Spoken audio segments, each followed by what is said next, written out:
إن الحمد لله نحمده ونستعينه ونستغفره ونعوذ بالله من شرور أنفسنا ومن سيئات أعمالنا الله فلا مضل له ومن يضلل فلا هادي له وأشهد أن لا إله إلا الله وحده لا شريك له وأشهد أن محمدًا عبده ورسوله يا أيها الذين آمنوا اتقوا الله حق تقاته ولا تموتن إلا وأنتم مسلمون يا أيها الناس اتقوا ربكم الذي خلقكم من نفس واحدة وخلق منها زوجها وبث منهما رجالا كثيرا ونساء واتقوا الله الذي تساءلون به والأرحام إن الله كان عليكم رقيبا يا أيها الذين آمنوا اتقوا الله وقولوا قولا سديدا يصلح لكم أعمالكم ويغفر لكم ذنوبكم ومن يطع الله ورسوله فقد فاز فوزا عظيما اللهم صل على محمد وعلى آل محمد كما صليت على إبراهيم وعلى آل إبراهيم إنك حميد مجيد اللهم بارك على محمد وعلى آل محمد كما باركت على إبراهيم وعلى آل إبراهيم إنك حميد مجيد أما بعد فإن خير الحديث كتاب الله وخير الهدي هدي محمد صلى الله عليه وسلم وشر الأمور محدثاتها وكل محدثة بدعة وكل بدعة ضلالة وكل ضلالة في النار من يطع الله ورسوله فقد رشد واهتدى ومن يعص الله ورسوله فقد ضل وغوى سبحانك لا علم لنا إلا ما علمتنا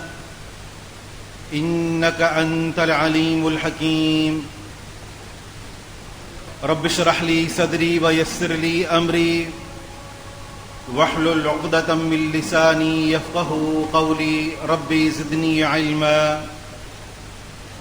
رب أعوذ بك من همزات الشياطين وأعوذ بك رب أن يحضرون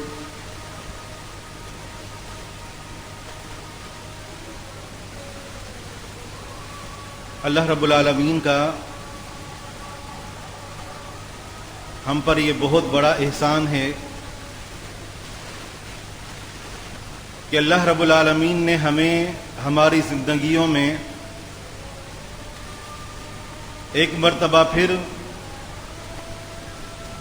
رمضان مبارک جیسا عظیم مہینہ نصیب فرمایا۔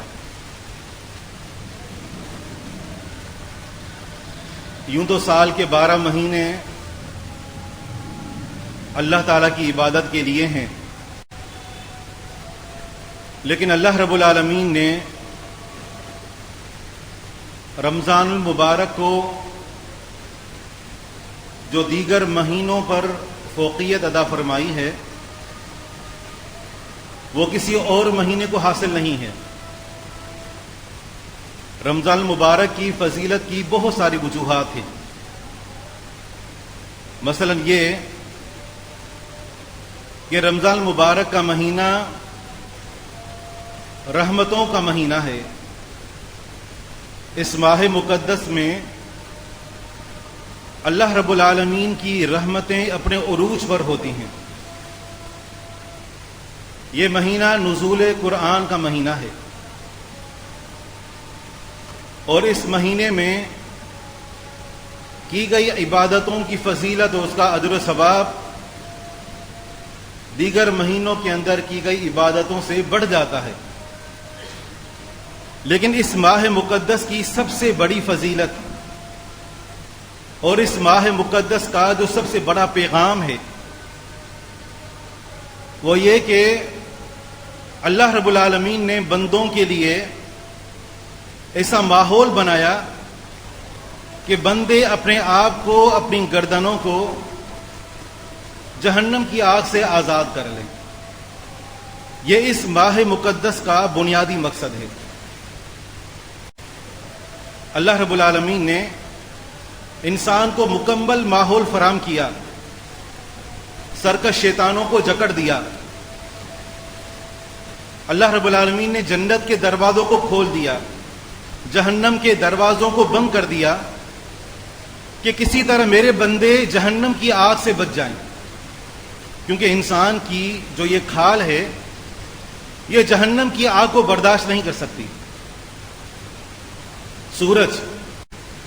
جو ہمارے اس زمین سے 150 ملین کے فاصلے پر ہے، لیکن آپ دیکھتے ہیں کہ کبھی درجہ حرارت اس قدر بڑھ جاتا ہے، بالخصوص یورپین ممالک میں،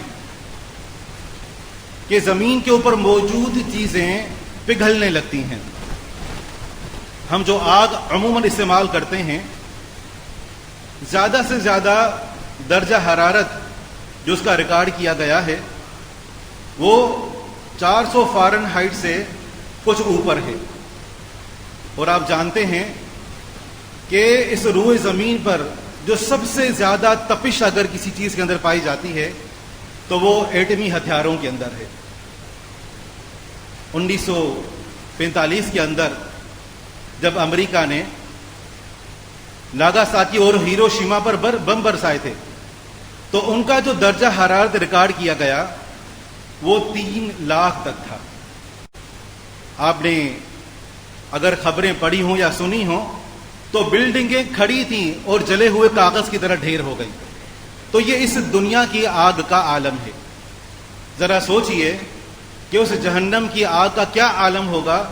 کہ جس سے اللہ تعالیٰ نے بے شمار مواقع پر اسے ڈرایا ہے۔ جامع ترمذی اور ابن ماجہ کی روایت ہے، سیدنا ابو ہریرہ رضی اللہ عنہ فرماتے ہیں کہ اللہ کے رسول صلی اللہ علیہ وسلم نے ارشاد فرمایا، اذا كان اول ليلة من شهر رمضان فتحت ابواب السماء وصفدت الشياطين ومردت الجن وغلقت ابواب النار فلم يفتح منها باب وفتحت ابواب الجنة فلم يغلق منها باب۔ فرمایا کہ جب رمضان کی ابھی پہلی رات ہوتی ہے، ابھی لوگ چاند دیکھ رہے ہوتے ہیں، تو اللہ رب العالمین کی طرف سے اعلان ہوتا ہے کہ دنیا کے اندر موجود جتنے بھی سرکش شیطان ہیں، جن ہیں، ان کو جکڑ دیا جائے، ان کو باندھ کر قید کیا جاتا ہے تاکہ یہ لوگوں کو بڑی بڑی گمراہیوں میں مبتلا کرنے سے یہ باز رہیں۔ فرمایا کہ آسمان کے دروازوں کو کھول دیا جاتا ہے، جنت کے تمام دروازوں کو کھول دیا جاتا ہے، کوئی جنت کا ایک دروازہ بھی بند نہیں رہتا، 8 دروازے کھلے ہوتے ہیں، اور جہنم کے 7 دروازے، ان 7 دروازوں کو بند کر دیا جاتا ہے۔ فرمایا کہ وَيُنَادِي مُنَادٍ مِّنَ السَّمَاءِ، آسمان سے پکارنے والا پکارتا ہے۔ کب پکارتا ہے؟ ہر رات یہ اعلان کرتا ہے، اعلان کر کے کہتا ہے کہ یا باغی الخیر اقبل وَيَا بَاغِيَ الشَّرِّ أَقْصِرْ، کہ اے خیر کے متلاشی، اعمال صالحہ میں بڑھنے والے آگے بڑھ، کہ یہ نیکیوں کا موسم بہار آ چکا ہے، اور اے برائی کے متلاشی، گناہوں کو تلاش کرنے والے، اب تو اپنے گناہوں سے باز آ جا۔ فرمایا وَلِلَّهِ عُتَقَاءُ مِنَ النَّارِ وَذَلِكَ كُلَّ لَيْلَةٍ، ہر رات بے شمار لوگوں کو اللہ رب العالمین جہنم کی آگ سے آزاد کر دیتا ہے۔ اس آزادی کا کیا مقصد ہے؟ یعنی اللہ تعالیٰ کے ہاں یہ فیصلہ کر دیا جاتا ہے کہ آج فیصلہ کر دیا گیا کہ یہ بندہ جہنم کی آگ سے آزاد ہے، اب پوری زندگی یہ جو بھی اعمال کرتا رہے یہ ہمارے ہاں جہنم کی آگ سے آزاد ہے، اور یہ ہر رات بے شمار لوگوں کو جہنم کی آگ سے آزادی کے پروانے تھمائے جاتے ہیں۔ تو یہ بہت بڑی کامیابی ہے جو بالخصوص رمضان کے مہینے کے اندر میسر آتی ہے۔ اللہ تعالیٰ نے فرمایا فمن زحزح عن النار وادخل الجنة فقد فاز، فرمایا کہ جس کو جہنم کی آگ سے دور کر دیا گیا اور اس کو جنت میں داخل کیا گیا تو ایسا شخص کامیاب ہے۔ ہمارے ہاں کامیابی کے معیار اور پیمانے بھلے الگ کیوں نہ ہوں، لیکن اللہ کے ہاں سب سے بڑی کامیابی یہ ہے کہ کسی بندے کو جہنم کی آگ سے دور کر کے اس کو جنت میں داخل کیا جائے۔ ساتھ ساتھ فرمایا وَمَا الْحَيَاةُ الدُّنْيَا إِلَّا مَتَاعُ الْغُرُورِ، یہ بات یاد رکھو کہ دنیا کی زندگی سوائے دھوکے کے سامان کے اور کچھ نہیں ہے، اس کو سب کچھ مت سمجھنا۔ اللہ تعالیٰ نے اس آگ سے ڈراتے ہوئے ارشاد فرمایا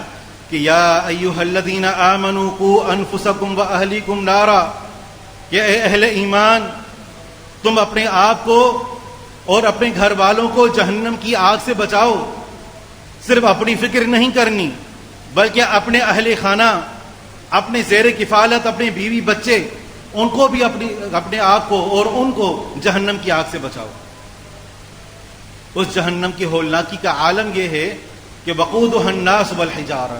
اس کو جلانے کے لیے لوگوں اور پتھروں کا استعمال ہوگا۔ علیہا ملائکۃ غلاد شداد لا یعصون اللہ ما امرہم ویفعلون ما یؤمرون، اس پر انتہائی سخت اور مضبوط قسم کے فرشتے مقرر کیے گئے ہیں۔ وہ اللہ تعالیٰ کے کسی بھی امر کی نافرمانی نہیں کرتے بلکہ انہیں جو بھی حکم دیا جاتا ہے وہ اس کو بجا لے آتے ہیں۔ تو اللہ رب العالمین نے جہنم کی آگ کی ہولناکی کو بیان کرتے ہوئے اس جہنم کی آگ سے بچنے کا حکم دیا جو بالخصوص ماہ مقدس کے اندر ہم سب کے لیے اس سے بچنا انتہائی آسان کر دیا گیا ہے۔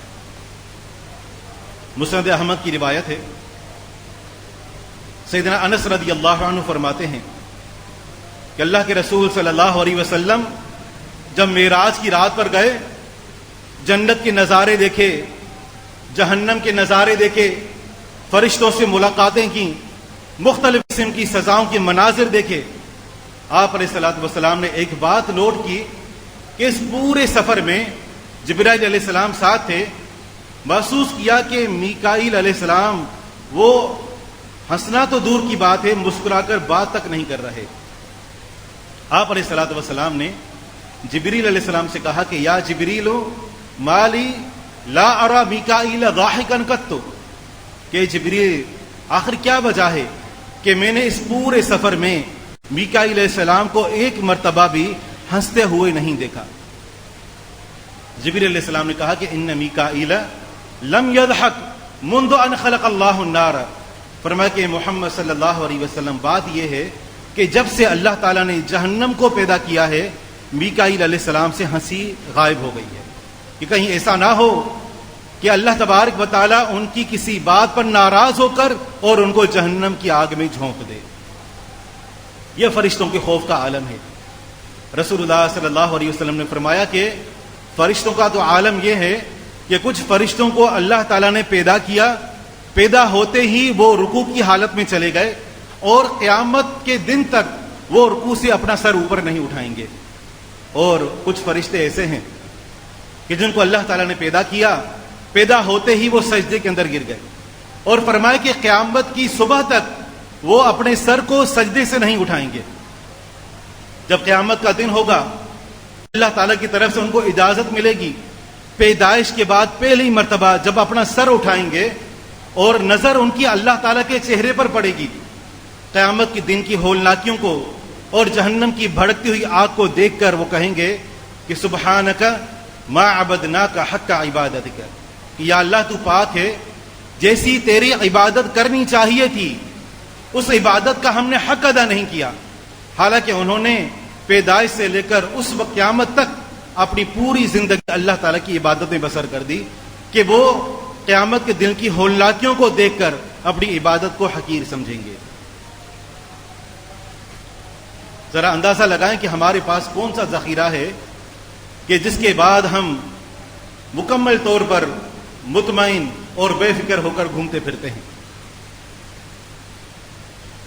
اللہ رب العالمین کا فرمان ہے کہ سمعوا لها تقیدا وزفیرا، ابھی میدان محشر کے اندر لوگ جمع ہوں گے کہ جہنم کی آگ ان کو وہاں سے دیکھے گی اور وہاں سے چیخنا اور چنگھاڑنا شروع کر دے گی۔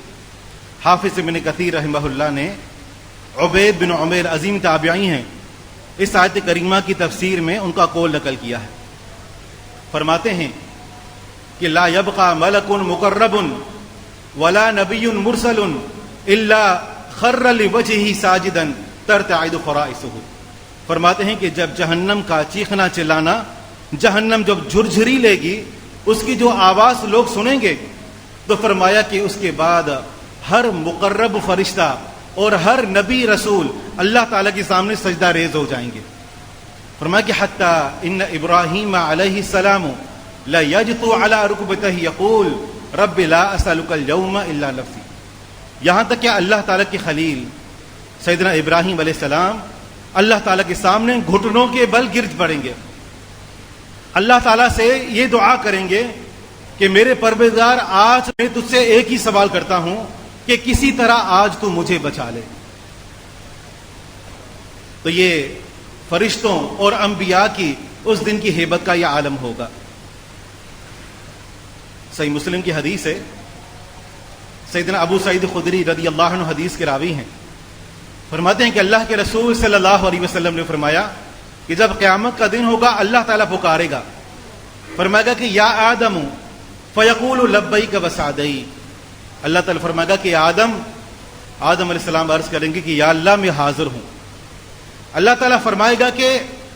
اخرج بعث نار من ذریتک، کہ تمہاری اولاد میں سے جس گروہ نے جہنم کے اندر جانا ہے اس جہنمی گروہ کو تم علیحدہ کر دو۔ تمہاری اولاد تمہارے سامنے میدان محشر کے اندر تا حد نگاہ پھیلی ہوئی ہے، ان میں سے جس گروہ نے جہنم کے اندر جانا ہے ان کو علیحدہ کر دو۔ آدم علیہ السلام کہیں گے وما بعث النار یا ربی، میرے پروردگار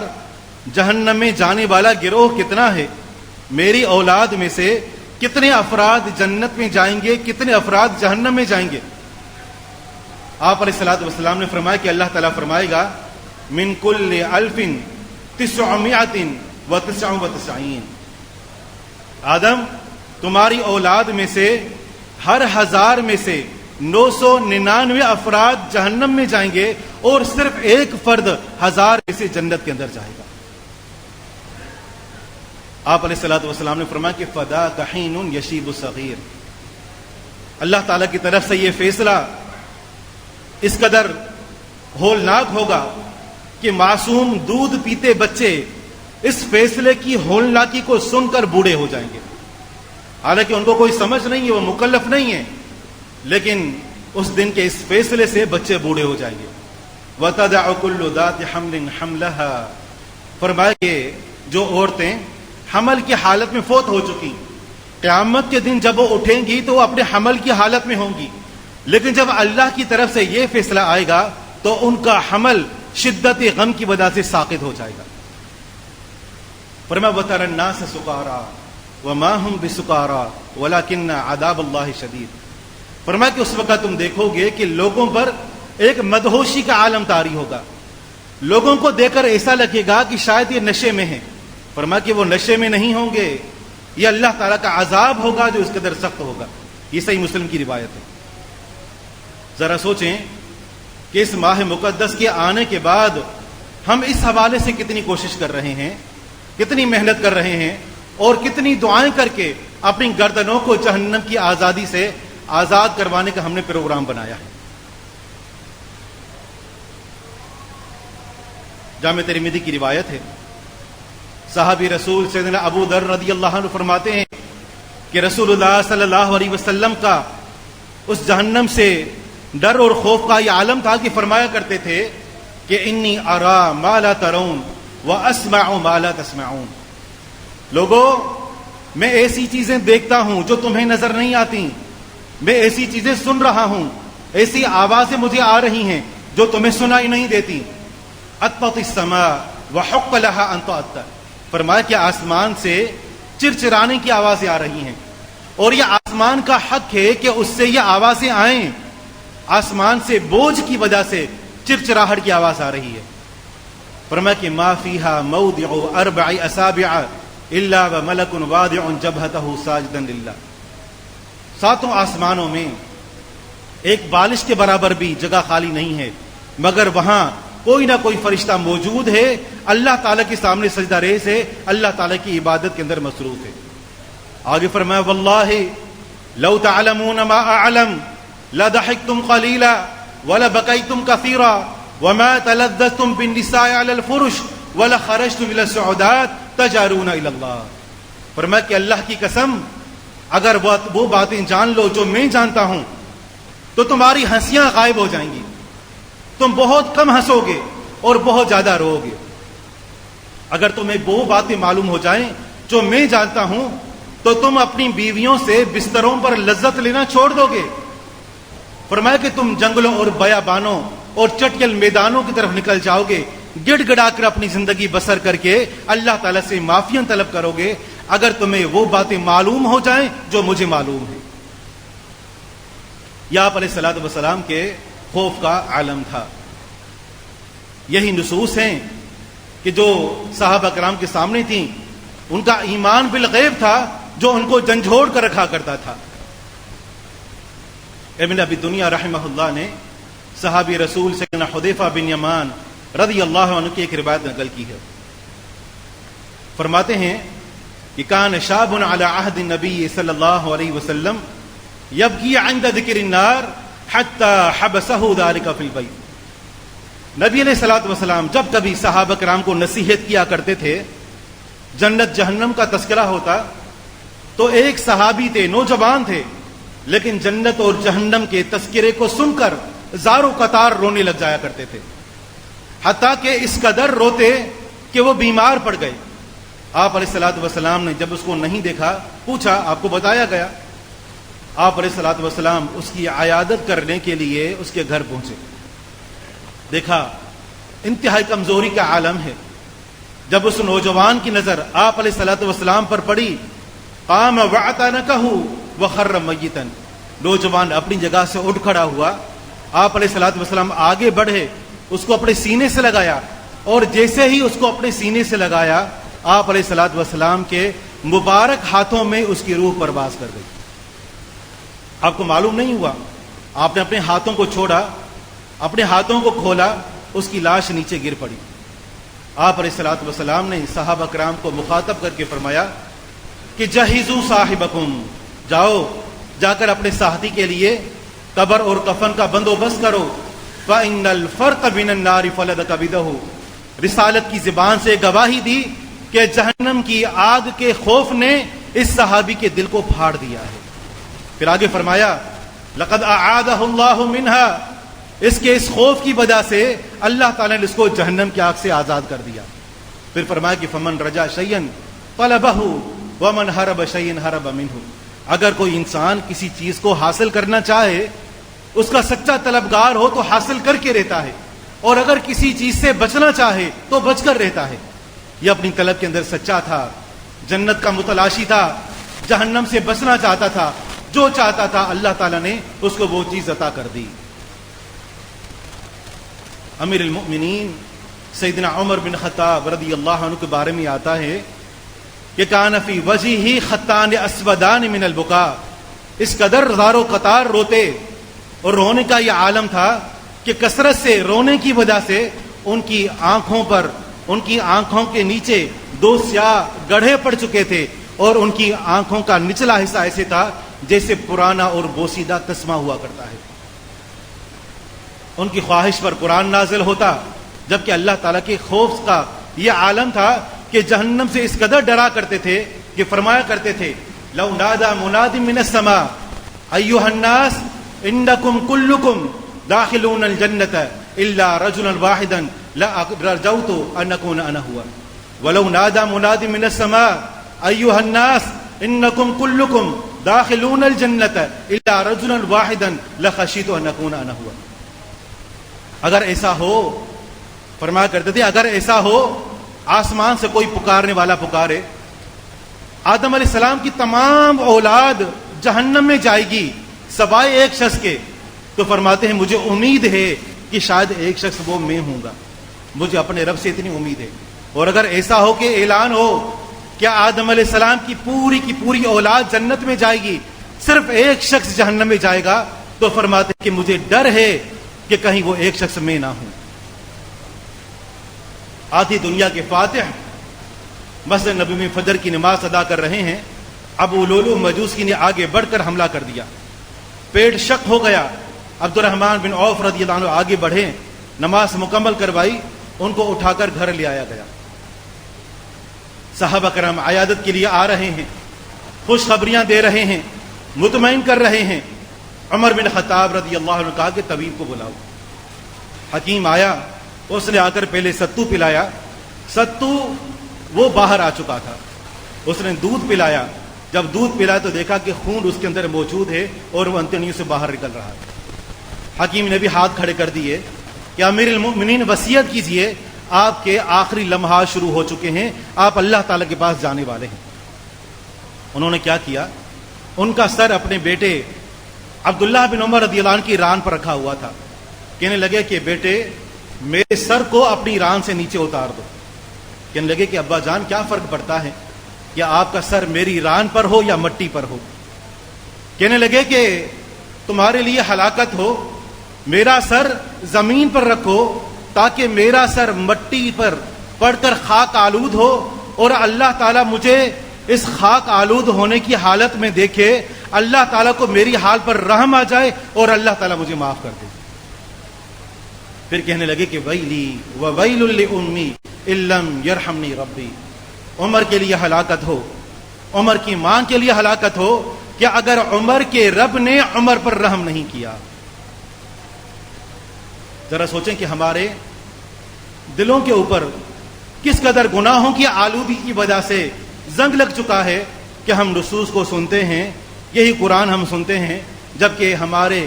ایمان اس قدر کمزور اور ضعیف ہو چکے ہیں، بلکہ مردہ ہو چکے ہیں کہ یہ نصوص ہمیں ہمارے ایمان کو جھنجھوڑ تک نہیں سکتے۔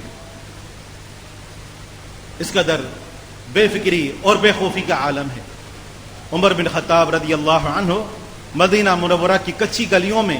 راتوں کو اٹھ کر اپنے رعایا کا خیال کیا کرتے، خبرگیری کیا کرتے تھے کہ کہیں کوئی انسان تکلیف میں مبتلا نہ ہو۔ ایک مرتبہ رات کو گشت لگا رہے ہیں، کسی بندے کو تہجد کی نماز پڑھتے ہوئے سنا، وہ قرآن کریم کی سورہ طور کی یہ آیت تلاوت کر رہا تھا کہ ان عذاب ربک لواقع ما له من دافع، کہ تیرے رب کا عذاب واقع ہو کر رہنے والا ہے، تیرے رب کا عذاب آنے والا ہے، تیرے رب کے عذاب کو کوئی چیز ٹال نہیں سکتی۔ بے اختیار ان کی زبان پر یہ کلمات آ گئے کہ قسم ورب الکعبۃ حق، رب کعبہ کی قسم، رب کا فرمان برحق ہے۔ ان کی ٹانگوں نے ان کا بوجھ اٹھانے سے انکار کر دیا، زمین پر بیٹھ گئے، پھر دیوار کے ساتھ ٹیک لگا کر کھڑے ہوئے اور آہستہ آہستہ ٹیک لگاتے ہوئے گھر کے اندر آئے، بیمار پڑ گئے۔ صحابہ کرام عیادت کے لیے آتے، کسی کو معلوم نہ ہوتا کہ عمر رضی اللہ عنہ کو کیا بیماری ہے۔ یہ ان کے ڈر اور خوف کا عالم تھا۔ اللہ کے بندو، اس موقع کو غنیمت سمجھیں، اس کا ایک ایک لمحہ انتہائی قیمتی ہے۔ معلوم نہیں کس موقع پر کہا ہوا کون سا جملہ، کون سی دعا یا کون سا عمل اللہ تعالیٰ کے ہاں قابل قبول ہو اور اللہ تعالیٰ ہمیں جہنم کی آگ سے آزاد کر دے۔ انتہائی قیمتی ترین لمحات ہیں۔ اللہ تعالیٰ نے جو فرمایا کہ ایام معدودات، چند گنے ہوئے دن ہیں، ان الفاظ کے اندر بذات خود یہ اشارہ موجود ہے کہ یہ وقت انتہائی تیزی کے ساتھ گزرنے والا ہے۔ سنن ابی داؤد کی روایت ہے، ام المؤمنین عائشہ صدیقہ رضی اللہ عنہا فرماتی ہیں کہ ایک دن انہوں نے جہنم کی آگ کو یاد کیا اور رونے لگ گئے۔ آپ علیہ الصلوۃ والسلام ان کے اوپر داخل ہوئے، فرمایا کہ یا عائشہ ما یبکیک، عائشہ آپ کیوں رو رہی ہیں؟ کہنے لگی کہ تذکرت النار فبکیت، اے اللہ کے رسول صلی اللہ علیہ وسلم، مجھے جہنم کی آگ یاد آ گئی، اس وجہ سے مجھے رونا آ گیا۔ پھر کہنے لگی هل تذکرون اہلیکم یوم القیامہ، کیا قیامت کے دن آپ اپنے گھر والوں کو یاد رکھ پائیں گے؟ مقصد یہ تھا کہ آپ علیہ الصلوۃ والسلام سے جب کبھی پوچھا جاتا کہ آپ سب سے بڑھ کر کس سے محبت کرتے ہیں، آپ کا کیا جواب ہوتا؟ عائشہ سے۔ کہنے کا مقصد یہ تھا کہ آپ دنیا میں تو ہم سے خوب محبت کیا کرتے ہیں، محبت کے دعوے کیا کرتے ہیں، قیامت کے دن ہمیں یا مجھے یاد رکھ پائیں گے کہ نہیں؟ آپ علیہ الصلوۃ والسلام نے فرمایا کہ یا عائشہ اما فی ثلاثۃ مواطن فلا یذکر احد احدا۔ عائشہ، بات یہ ہے کہ قیامت کے دن 3 مرحلے ایسے آئیں گے کہ ان تینوں مراحل میں کوئی ذی روح، کوئی اعلی آدم کی اولاد، کوئی شخص کسی کو یاد نہیں رکھے گا، ہر ایک کو صرف اپنی فکر کھائی جا رہی ہوگی۔ فرمایا کہ عند المیزان حتی یعلم ایخف میزانہ ام یثقل، جب لوگوں کے اعمال تولے جا رہے ہوں گے، وزن اعمال کا مرحلہ پیش آئے گا، اب انسان کی جو آنکھ ہے وہ ترازو کی سوئی پر ہوگی، اس کی سانسیں رک رک کر اس کو آ رہی ہوں گی، اور ایسے میں اس کی نظر ترازو کے دونوں پلڑوں پر ہوگی کہ نیکیوں کا پلڑا بھاری ہوتا ہے یا گناہوں کا پلڑا بھاری ہوتا ہے۔ اس وقت جو انسان کی کیفیت ہوگی، فرمایا کہ عائشہ اس موقع پر کوئی کسی کو یاد نہیں رکھے گا۔ اور فرمایا کہ وعند الکتاب، جب لوگوں کے اندر اعمال نامے تقسیم ہوں گے، جب لوگوں کے اعمال نامے اڑ رہے ہوں گے، تمام لوگ اپنے اپنے ہاتھوں کو ہوا کے اندر بلند کیے ہوئے ہوں گے، لوگ سوچ رہے ہوں گے کہ اعمال نامہ دائیں ہاتھ میں ملے گا یا بائیں ہاتھ میں ملے گا، ابدی کامیابی یا ابدی ناکامی، اس کے وہ منتظر ہوں گے۔ فرمایا کہ عائشہ یہ وہ موقعہ ہوگا کہ کوئی کسی کو یاد نہیں رکھے گا۔ فرمایا کہ وعند الصراط حین یودع بین ظہری جہنم، اور تیسرا مرحلہ تب پیش آئے گا کہ جب پل صراط کو جہنم کے اوپر رکھا جائے گا، جب لوگ اندھیرے کے اندر پل صراط پر پاؤں رکھ کر چل رہے ہوں گے، کسی کو کچھ پتہ نہیں چل رہا ہوگا کہ بڑھنے والا پاؤں جو اگلا قدم ہوگا وہ پل صراط پر ہوگا یا وہ قدم اس کو جہنم کی آگ کے اندر اوندھے منہ ڈالنے والا ہے۔ فرمایا کہ یہ وہ موقع ہوگا کہ کوئی کسی کو یاد نہیں رکھے گا۔ تو ان مراحل کے لیے تیاری کرنے کا یہ موسم ہے۔ ذرا دیکھیں کہ ہم ان مراحل کے لیے خود کو کس طریقے سے تیار کر رہے ہیں۔ رمضان المبارک میں بالخصوص جب نیکیوں کا موسم بہار ہے، اللہ تعالیٰ نے ایک پورا ماحول فراہم کر دیا،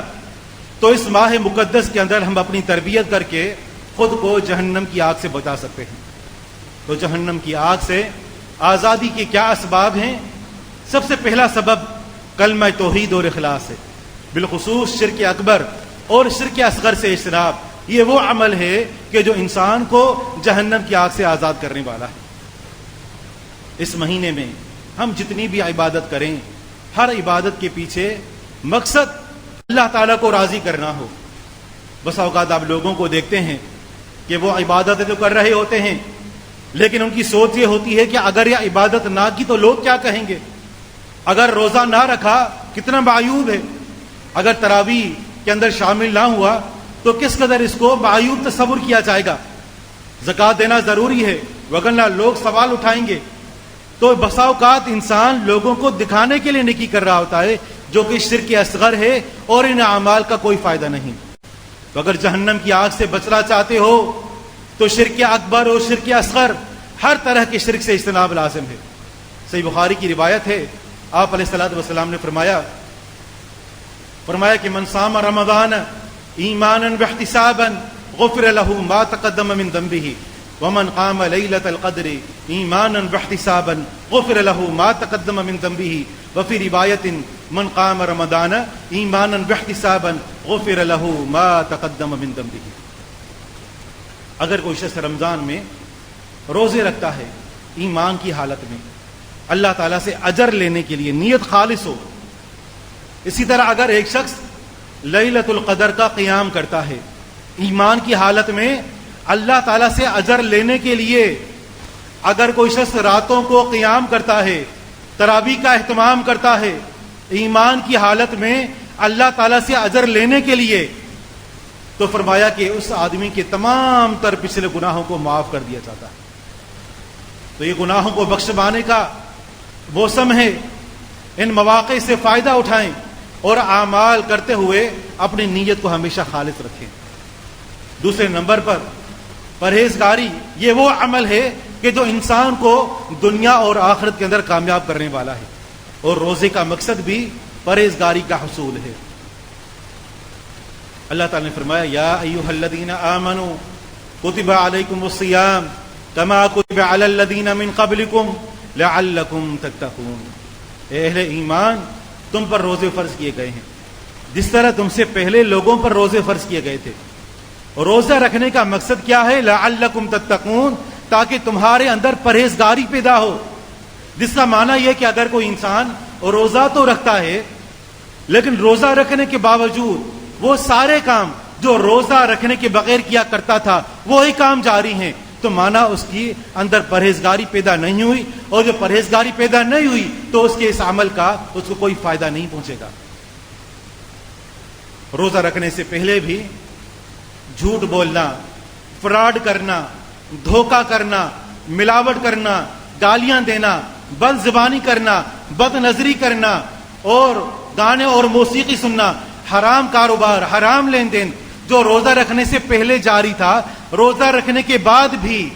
وہی کام جاری ہیں، تو پھر اس کو معلوم ہونا چاہیے کہ اس کو سوائے بھوک اور پیاس کی اور کوئی چیز حاصل نہیں ہوئی۔ روزے کا اصل مقصد انسان کی پرہیزگاری پر تربیت کرنا ہے۔ تو جہنم سے آزادی کا یہ ایک اہم ترین سبب ہے کہ انسان روزے کے ذریعے سے اپنے اندر پرہیزگاری پیدا کرے۔ اسی طرح نماز کا قیام یہ وہ عمل ہے جو انسان کو جہنم کی آگ سے آزاد کر دینے والا ہے۔ سیدنا انس رضی اللہ عنہ فرماتے ہیں رسول اللہ صلی اللہ علیہ وسلم نے فرمایا، جامع ترمذی کی حدیث ہے،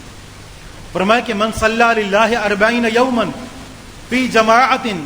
یدرک تکبیرۃ الاحرام کتبت لہ براءتان، براءۃ من النار و براءۃ من النفاق۔ اگر کوئی شخص 40 دن تک مسلسل تکبیر اولا کے ساتھ با جماعت نماز ادا کرتا ہے، نماز ادا ہو، نماز کا آغاز ہو، وہ مسجد کے اندر موجود ہو اور 40 دن تک وہ اس کا اہتمام کرتا رہے، فرمایا کہ اس کو 2 خوشخبریاں دی جاتی ہیں، 2 نجات اس کے لیے لکھ دی جاتی ہیں۔ پہلے نمبر پر یہ کہ اللہ تعالیٰ کے ہاں لکھ دیا جاتا ہے کہ یہ بندہ جہنم کی آگ سے آزاد ہے، اور دوسرے نمبر پر منافقت سے اس کے لیے برات لکھ دی جاتی ہے۔ تو یہ مہینہ جہاں ہم عبادات کا، نمازوں کا اہتمام کرتے ہیں، اگر تھوڑی سی مزید توجہ دیں تو ہم امام کے ساتھ تکبیرۃ الاحرام کے اندر شامل ہو کر اور اس عظیم خوشخبری کے مستحق ٹھہر سکتے ہیں۔ اسی طرح روزہ بذات خود یہ وہ عمل ہے جو انسان کو جہنم کی آگ سے آزاد کرنے والا ہے۔ روزہ بذات خود، اور یہ نفلی روزے کا ثواب جو حدیث کے اندر ذکر کیا گیا ہے کہ آپ علیہ الصلوۃ والسلام نے فرمایا من صام یوما فی سبیل اللہ ابتغاء وجہ اللہ باعد اللہ بینہ وبین النار 70 خریفا۔ نفل روزے کا ثواب یہ ہے کہ اگر کوئی شخص ایک دن اللہ تعالیٰ کے لیے روزہ رکھتا ہے، اللہ تعالیٰ کو راضی کرنے کے لیے، فرمایا کہ اس آدمی کو جہنم کی آگ سے 70 سال کی مسافت کے بقدر دور کر دیا جاتا ہے۔ 70 خندقیں اس کے اور جہنم کے درمیان پیدا کر دی جاتی ہیں، اور یہ نفل روزے کا ثواب جہاں تک تعلق ہے اس فرض روزے کے ثواب کا، تو اس فرض روزے کا ثواب اللہ کے علاوہ اور کسی کے علم میں نہیں ہے۔ تو یہ وہ عمل ہے جو انسان کو جہنم کی آگ سے آزاد کر دینے والا ہے۔ اسی طرح صدقہ اور خیرات، آپ علیہ الصلوۃ والسلام ویسے ہی اللہ تعالیٰ کی راہ میں خوب خرچ کیا کرتے تھے، لیکن صحابہ کرام فرماتے ہیں کہ جب رمضان مبارک کا مہینہ آتا، وَكَانَ أَجْوَدُ فِي رَمَضَانَ مِنَ الرِّيحِ الْمُرْسَلَةِ، جس طرح ایک تیز و تند آندھی آتی ہے، ہوا اور ایک طوفان ہو جو کسی چیز کو چھوڑتا نہیں ہے بلکہ تمام چیزوں کو اڑا کر لے جاتا ہے، آپ علیہ الصلوۃ والسلام کا رمضان میں سخاوت کا یہ عالم ہوتا تھا۔ اللہ کی راہ میں جو کچھ ہوتا اس کو لٹاتے رہتے تھے۔ تو یہ بالخصوص رمضان کے مہینے میں صدقہ اور خیرات کرنا یہ جہنم کی آگ سے آزادی کا سبب ہے۔ یہ صدقہ کرنا یہ رب کے غضب کو بجھا دینے والا عمل ہے، بالخصوص اگر چھپ کر صدقہ کیا جائے۔ اور یہ دور جس سے ہم گزر رہے ہیں، یہ اللہ تبارک و تعالی کہ غضبناکی کا یوں دور ہے کہ ہم نے ایسا کوئی صغیرہ کبیرہ گناہ نہیں کہ جس کو ہم نے چھوڑ کر رکھا ہو۔ اللہ تعالیٰ کے غضب کا ایک مظہر آپ کے سامنے بارش کی صورت میں ہے۔ بارشیں ہوئیں، تباہی وہ آئی کہ لوگ ابھی تک بے گھر ہیں، لوگ ابھی تک روڈوں اور سڑکوں پر خیموں کی صورت میں رہ رہے ہیں۔ اس کے بعد اناج ہوا اور خوب ہوا، زمین نے اپنے خزانے اگل دیے، لیکن پھر سے اللہ تعالیٰ کی طرف سے سزا کا یہ عالم ہے کہ بارشیں ہو رہی ہیں اور بہترین فصل جو تیار ہو چکی ہے وہ لوگوں کی فصل تباہ ہو رہی ہے۔ یہ اللہ کا غضب نہیں تو اور کیا ہے؟ آپ علیہ الصلوۃ والسلام نے فرمایا کہ صدقۃ السر تطفئ غضب الرب، کہ چھپا کر صدقہ کرنا یہ رب کے غضب کو بجھا دیتا ہے۔ تو یہ وہ عمل ہے کہ جس کے ذریعے سے جہنم کی آگ سے آزادی ممکن ہے۔ آپ علیہ الصلوۃ والسلام نے تو یہاں تک فرمایا کہ اتقوا النار ولو بشق تمرۃ، فرمایا کہ لوگوں اپنے آپ کو جہنم کی آگ سے بچاؤ، اگر تمہیں اللہ کی راہ میں خرچ کرنے کے لیے کھجور کا پورا دانہ نہیں ملتا بلکہ کھجور کے دانے کا ایک ٹکڑا ملتا ہے تو وہ بھی اللہ کی راہ میں خرچ کرو اور اپنے آپ کو جہنم کی آگ سے آزاد کر دو۔ کس قدر آسان ہے جہنم سے بچنے کا پروگرام جو شریعت نے بتا دیا کہ کھجور کے دانے کا ایک ٹکڑا خرچ کر کے بھی اپنے آپ کو جہنم کی آگ سے بچاؤ۔ تو یہ صدقہ انسان کو جہنم کی آگ سے بچانے والا ہے، حتیٰ کہ اگر انسان کے پاس کسی اور پر خرچ کرنے کی استطاعت نہیں ہے، بڑی قابل توجہ بات ہے۔ اگر آپ کے پاس حالات اس قدر تنگ ہیں کہ آپ خود کے اوپر بھی اپنے گھر والوں کو ترجیح دیتے ہیں، اپنے بیوی بچوں اور زیر کفالت افراد پر صحیح معنوں میں خرچ کرتے ہیں، تو یہ خوشخبری اس کے لیے بھی ہے۔ صحیح مسلم کی روایت ہے، عائشہ صدیقہ رضی اللہ عنہ فرماتی ہیں کہ میرے پاس ایک مسکین عورت آئی، اس نے اپنے ساتھ 2 چھوٹی معصوم بچیوں کو اٹھایا ہوا تھا۔ اس نے آ کر مجھ سے کچھ کھانے کے لیے مانگا، میں نے پورا گھر چھان مارا، مجھے کھجور کے صرف 3 دانے ملے۔ پیغمبر علیہ الصلوۃ والسلام کا گھر، لیکن غربت کا عالم یہ ہے کہ پورے گھر کے اندر کھجور کے صرف 3 دانے میسر آئے۔ عائشہ صدیقہ رضی اللہ عنہ فرماتی ہیں کہ میں نے وہ تینوں کھجور کے دانے اٹھا کر اس مسکین عورت کو دے دیے۔ اس نے کھجور کا ایک دانہ اپنی ایک بیٹی کو دیا اور دوسرا دانہ اپنی دوسری بیٹی کو دیا۔ بچیاں بھوکی تھیں، جلدی سے کھجور کا دانہ وہ کھا گئیں۔ ماں کے پاس جو کھجور کا دانہ تھا، جب اس نے اس کو اپنے منہ کے قریب کیا تو بچیوں نے ہاتھ بڑھا کر کھجور کا وہ دانہ بھی ماں سے لینا چاہا۔ اس ماں نے کیا کیا کہ اپنے منہ سے اس کھجور کے دانے کو پیچھے کیا، اس کے 2 ٹکڑے کیے اور ایک ٹکڑا اپنی ایک بیٹی کو کھلایا، دوسرا ٹکڑا دوسری بیٹی کو کھلایا، اور خود جس طرح بھوکی آئی تھی اپنی چھوٹی معصوم بچیوں کو اسی طرح اٹھا کر اور واپس چلی گئی۔ عائشہ صدیقہ رضی اللہ عنہ فرماتی ہیں کہ میں یہ منظر دیکھ رہی تھی، ماں کی مامتا اور قربانی کا یہ عالم، مجھے بڑا تعجب ہوا۔ آپ علیہ الصلوۃ والسلام جب گھر تشریف لے آئے تو میں نے یہ پورا عالم آپ علیہ الصلوۃ والسلام کے سامنے ذکر کیا کہ آج یہ واقعہ پیش آیا ہے۔ آپ علیہ الصلوۃ والسلام نے جب یہ سنا تو فرمایا کہ لقد اعاذها اللہ بها من النار او ادخل بها الجنہ، اس عورت کے اس چھوٹے سے عمل کی وجہ سے کہ اس نے خود پر اپنی بچیوں کو ترجیح دی ہے، بالخصوص اس میں ان لوگوں کے لیے بھی تنبیہ ہے جو بیٹوں کو ترجیح دیتے ہیں بیٹیوں کے اوپر۔ آپ علیہ الصلوۃ والسلام نے فرمایا کہ اس عورت کے اس عمل کی وجہ سے کہ اس نے اپنے اوپر اپنی اولاد کو ترجیح دی، اللہ تعالیٰ نے اس کو جنت میں داخل کر دیا اور اس کو جہنم کی آگ سے آزاد کر دیا۔ اگر انسان کے پاس صرف اتنا ہو کہ وہ صرف اپنی اہل و عیال پر ہی صحیح معنوں میں خرچ کرے، اگر نیت خالص ہے تو اللہ تعالیٰ اس پر بھی بندے کو جہنم کی آگ سے آزاد کر دیتا ہے۔ تو یہ ماہ مقدس بالخصوص اپنے آپ کو اللہ تعالیٰ کے عذاب سے بچانے کا مہینہ ہے۔ اور آخری بات یہ کہ حسن خلق، اچھا اخلاق، یہ وہ عمل ہے جو انسان کو جہنم کی آگ سے بچانے والا ہے۔ رسول اللہ صلی اللہ علیہ وسلم کا فرمان ہے، ان اللہ حرم علی النار، اللہ تعالیٰ نے جہنم کی آگ پر ہر اس شخص کو حرام کر دیا ہے من کان ہینا لینا سہلا، کہ جو معاملے کرنے میں آسان ہے، نرم مزاج ہے، گفتگو کرنے میں با اخلاق ہے، جس کے اندر یہ صفات پائی جاتی ہیں، اللہ تعالیٰ اس کو جہنم کی آگ پر حرام کر دیتا ہے۔ بالخصوص اس ماہ مقدس میں کہ جب انسان روزے کے عالم میں ہوتا ہے، اس وقت انسان کو